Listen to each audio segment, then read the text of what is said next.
12 जिल्ह्यातून शक्तीपीठ महामार्गाला विरोध होतोय। शक्तीपीठ महामार्गाबाबत राजू शेट्टी यांची प्रतिक्रिया समोर आली आहे।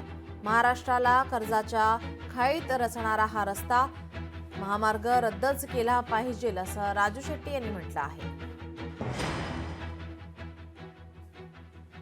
मला वाटतं अनौपचारिक बोलणं झालं अशी बातमी लीक झाली आहे। आता नागपूरमध्ये बातमी लीक करण्यात आली का खरंच ही बातमी आहे हे आम्हाला कल्पना नाही। तर मुळात मुख्यमंत्री महोदयांना अनौपचारिकरित्या निदान 50% गरज नाही आहे एवढं कळलं हे महत्वाचं आहे।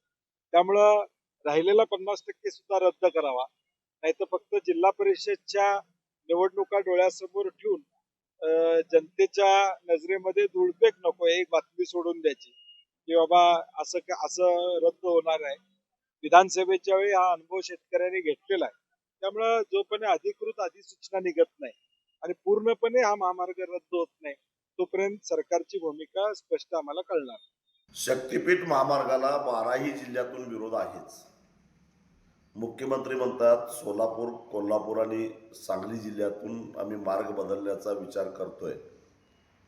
मुख्यमंत्री महोदयांना मला एवढंच सांगायचं आहे की हा रस्ताच मुळात अनावश्यक आहे। त्याला समांतर असणारा रस्ता पूर्ण क्षमतेनं वापरला जात नाही आहे।